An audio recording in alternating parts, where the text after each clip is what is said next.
அப்பாக்கள் ரிட்டையர்ட் ஆகும்போது வாங்கின சம்பளத்தை விட 2 மடங்கு ஆரம்ப சம்பளமாக பெறும் தலைமுறை இது.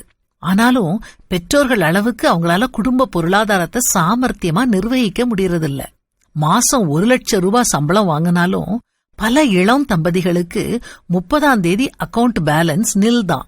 அதனால உங்க வீட்டு குழந்தைகளுக்கு பணம் பற்றிய பாடங்களை புரிய வைக்கிறது ரொம்ப அவசியம். 3 உபயோகமான ஆலோசனைகள். முதலாவது, பொறுமை. குழந்தைங்க கேட்கறத வாங்கி கொடுக்கும் வசதி உங்களுக்கு இருக்கலாம். ஆனா அவங்க கேட்கும்போது அடுத்த வாரம் வாங்கித்தரேன், எக்ஸாம் லீவ்ல வாங்கித்தரேன்னு சொல்லி அந்த பொருளுக்காக அவங்கள காத்திருக்க வைங்க. அப்போதான் அந்த பொருளோட மதிப்பும் பணத்தோட அருமையும் அவங்களுக்கு புரியும். 2வது, அத்தியாவசியமா ஆடம்பரமா 2க்கும் உள்ள வித்தியாசத்தை அவங்களுக்கு புரிய வைங்க. வேக்ஸ் கிரையான்ஸ் வாங்கி தர சொல்லி உங்களை கடைக்கு கூட்டிட்டு போய் அப்படியே வாட்டர் கலரும் கார் பொம்மையும் வாங்கிக்கிறேன்னு சொன்னா உடனே தலையாட்டாதீங்க. அந்த பொருட்கள்ல முதன்மை தேவை எதுன்னு அவங்கள பரிசீலிக்க சொல்லி ஒன்ன மட்டும் தேர்ந்தெடுக்க சொல்லுங்க. 3வது, சேமிக்க கத்துக் கொடுங்க.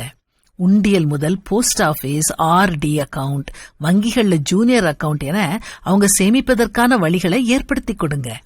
அவங்களுடைய சேமிப்பு தொகையில இருந்து அவங்களுக்கு தேவைப்படும் ஒரு முக்கியமான பொருளை வாங்கி கொடுங்க. சேமிப்போட ருசியை அவங்களுக்கு அறிய வச்சுட்டா அது ஆயுளுக்கும் தொடரும். சில வருஷங்களுக்கு முன்னால உலக பொருளாதார மந்த நிலையால அமெரிக்கா உட்பட பல நாடுகளும் ஆட்டம் கண்ட போதும் இந்தியா தலை தப்பிக்க காரணம் நம் மக்களோட சேமிப்பு பழக்கம்தான்.